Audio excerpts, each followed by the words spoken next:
Soul Brew. Good morning, everyone. I hope you are doing well today and your souls have been brewing a lot of practice and wisdom and learning, new ideas and new commitments leading us up to Rosh Hashanah. So welcome to Soul Brew Season 2, where we bring curated voices from around the world, giving us inspiration and leading us through introspection, learning and guidance as we prepare in this week leading up to Rosh Hashanah, in this week of Slichot. So I'm Rabbi Bluth, host and producer of Soul Brew with Living Jewishly and Beth Tzedek Center for Spiritual Well-Being. And it's lovely to be back every morning to learn from wonderful artists and creatives and thinkers from all around the world. So this morning, I'm delighted to welcome Zoe Jick Fertik. Zoe's out in California, where she works for the Oshman Family JCC in Palo Alto, in partnership with BINA, the Jewish Movement for Social Change based in Israel. Zoe and I are good friends from Jaffa, and also her grandmother, Dorothy Zoltek, was a Yiddish teacher at Beth Tzedek, so she's got some roots here in Toronto. Zoe is a phenomenal teacher of Torah. She always asks these questions of what is the tradition here to teach us now, today? What's the hidden logic behind Torah readings and haftorah readings, so we can really understand what it is that we are cluing into. So Zoe, I'm delighted to welcome you, and I'm excited to hear what you have to share with us on the Torah and haftorah readings for Rosh Hashanah. What a treat it is to bring your voice to, I guess, back to the community in Toronto. Thank you for joining us, and tell us, leading up to the high holidays, what's your soul brewing? Good morning, everyone. My name is Zoe Fertik, and leading up to the high holidays, my soul is brewing a reconsideration of the Torah readings for Rosh Hashanah. I'm thinking about going to Shul this year. It's not usually something I do on Rosh Hashanah, but it's been so long since I've gathered in a Jewish communal space, given the coronavirus pandemic, that I'm sort of tempted to go to Shul. And as I think about going to Shul for Rosh Hashanah this year, I am reconsidering what I'll hear the day of, on day 1 and on day 2, listening to the Torah and haftorah readings of Rosh Hashanah. Now, there's one really famous Torah reading for Rosh Hashanah. It actually comes on day 2, and that's the story of the Akedah. And I've long wondered why the Akedah, the binding of Isaac, such a horrific, gruesome, controversial story, would be chosen as the Torah reading for the beginning of the Jewish New Year. And especially, I grew up Reform, and my family only went to Shul really on Rosh Hashanah. We only went to synagogue really once a year. So the only Torah reading I would hear in any given Jewish year was this horrible, disturbing story of Abraham sacrificing his son. So this year, as I consider going to Shul, I wanted to reconsider what it is about the Akedah that makes this an apt Torah reading for the high holiday season. And more importantly, what else are we reading from the Torah on Rosh Hashanah and why? Now, it's an interesting question, I think, because what we don't read on Rosh Hashanah is we don't hear a Torah reading about, let's say, the creation of the world. You might have thought that on this new year, on this birthday anniversary of the creation of the world, the appropriate Torah reading to hear in synagogue would be Genesis chapter 1. That would make sense, but that's not what we read. You also might have thought that we might read the Torah portions that include a description of Rosh Hashanah and this, how we might celebrate this new year, blowing the shofar and resting. And we do get a little bit of that reading from Numbers chapter 29 as an afterthought, as just this little epilogue to the Torah reading, but it is not the star of the show. No, in fact, we get a compilation of Torah readings that I think are pretty unexpected for this high holiday New Year season. So let me show you what it is that we actually do read on Rosh Hashanah. Here are the Torah readings and haftorah readings for Rosh Hashanah. On day 1, we get Genesis chapter 21 with a haftorah follow-up of 1 Samuel chapter 1. On day 2, we get Genesis chapter 22, that's the famous Akedah story, with a haftorah follow-up of Jeremiah chapter 31. Now, what are these readings? Why are they paired? And why are they corresponding to this high holiday season? What is it that our tradition wants us to know and wants us to feel as we sit in synagogue and listen to Genesis 21, followed by 1 Samuel 1, and then Genesis 22, followed by Jeremiah 31? What is the hidden logic of these Torah readings and haftorah readings for Rosh Hashanah? So let's start with the first one. What happens in Genesis chapter 21? Genesis chapter 21 is the moment when God remembers our foremother Sarah and gifts her a child that she has been long wanting.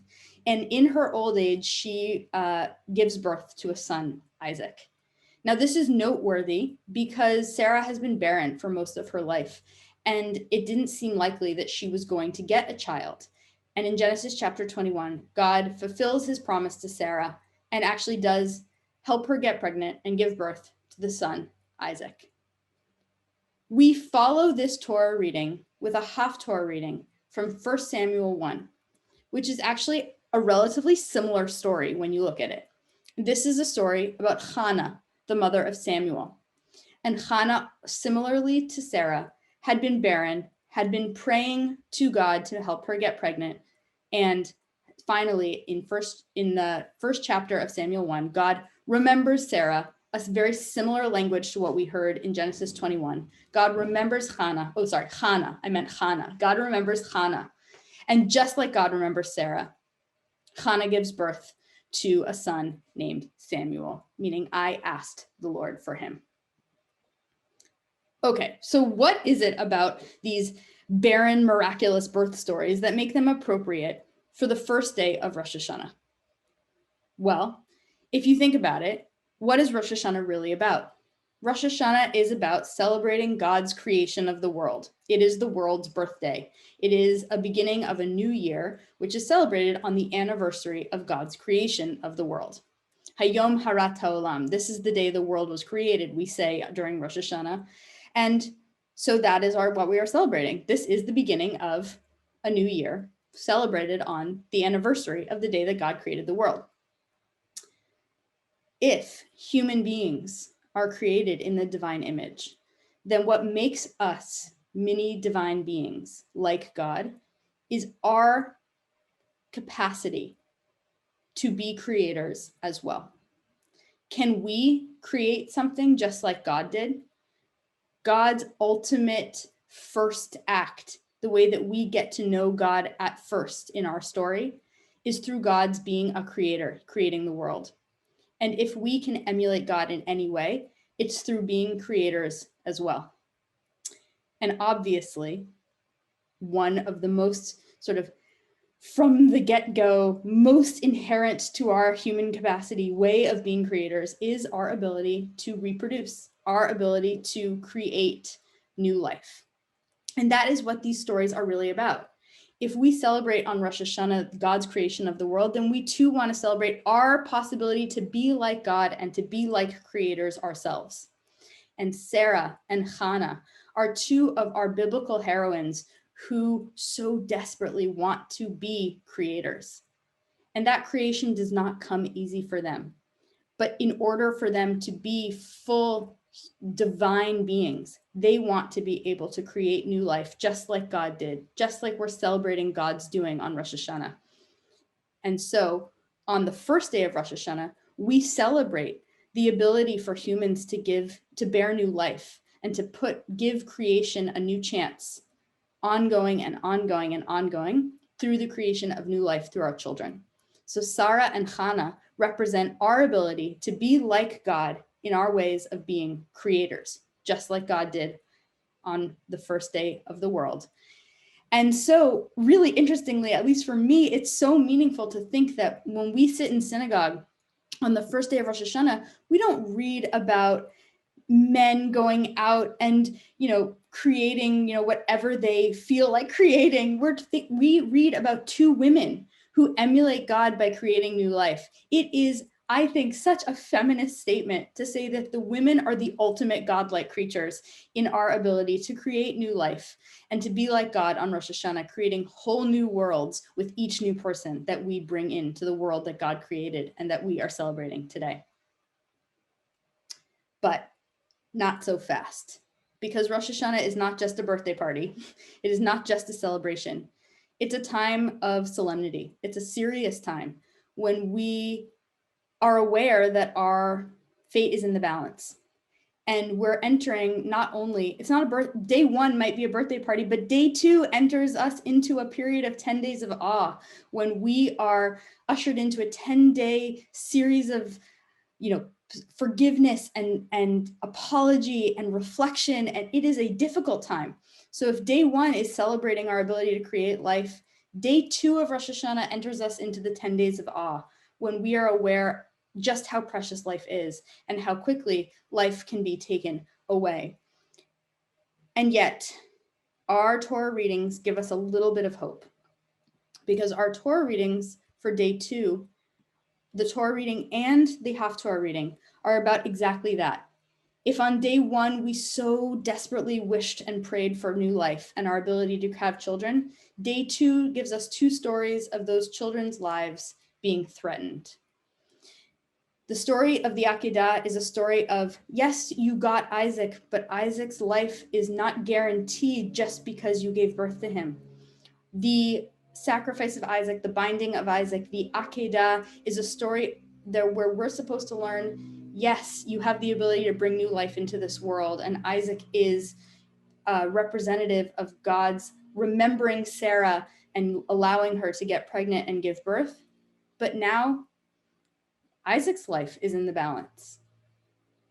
Isaac's fate still has to be determined.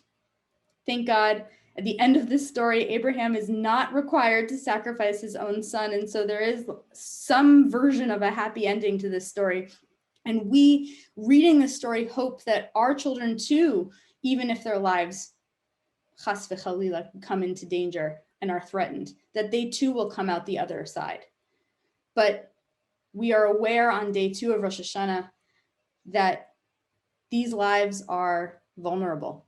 All of our lives are vulnerable. Yes, we are able to create new life, but that life is not then guaranteed for all time. But we also then read a haftorah from the book of Jeremiah, which is a story about Rachel, another one of our matriarchs who had trouble getting pregnant. And the prophet Jeremiah imagines Rachel at the end of days. She's already died. This is her sort of ghost looking down from heaven. And her children, her descendants, generations later, have been exiled from Jerusalem. And Rachel is watching her children, her tribe, walk out of Jerusalem toward their exile. And she's crying. A cry is heard in Ramah, wailing, bitter weeping. Rachel weeping for her children. Once again, we may be able to create new life and to have children, but who knows how those lives will unfold? They might be filled with pain and sorrow and exile. She refuses to be comforted, this mother, because her children are gone. But Jeremiah quotes God speaking, and Jeremiah says, "Please, Rachel, restrain your voice from weeping, your eyes from shedding tears. There is reward. Your children shall return from the enemy's land." Just like in the Akedah story, the lives of these long wanted and prayed for children, Isaac and Rachel's children, the tribes of Benjamin. Yes, they've long been wanted, and yes, we got them, but their lives are vulnerable. They might be up for sacrifice. They may be vulnerable to exile. But don't worry, says God. I won't make you sacrifice your child. Don't worry, says God. Your children will return from exile. They will return from the enemy's land, and they will come back to the land of Israel one day. There is a hopeful ending at the end of all of this, says Genesis 22 and Jeremiah 31. So what does this all mean? Rosh Hashanah is a celebration of the creation of the world. On day one, we have a party and we say, "Happy birthday, world." We too can be creators. We too can create whole new worlds. We will have children. It might be difficult to have them, but we can be like God and we can have children too. We can be creators. On this day of the celebration of the creation of the world, we will read stories of our own ability to be creators as well. Day two, it ushers us into a new period of time, 10 days of awe, when we are aware that just because we can create new life does not mean that that life is going to be easy. It does not mean that this year is going to bring us what we want. But Genesis 22 and Jeremiah 31 says, yes, life is hard. Life is full of pain, but there's reward at the end. You will not have to sacrifice your son Isaac. Your children will return from exile. These are 10 days of awe. This is going to be hard. You might be entering a year full of sorrow. But, says our Torah readings, it's going to be okay. We're going to come out the other side of this. So get prepared. You too can create whatever type of life you want this year, and it's going to be okay in the end. It might be hard, but it's going to be okay. Shana Tova. I hope that you hear the Torah readings and the haftorah readings with new ears this year, and that wherever you are listening, wherever you are reading, that these Torah readings can have a new meaning for you as you hear these words linked together by years of tradition and think, why do we read these? What are they trying to teach me today? And what hope can I glean from these readings as I enter a new year, which I hope will bring me nothing but blessing. Shana Tova.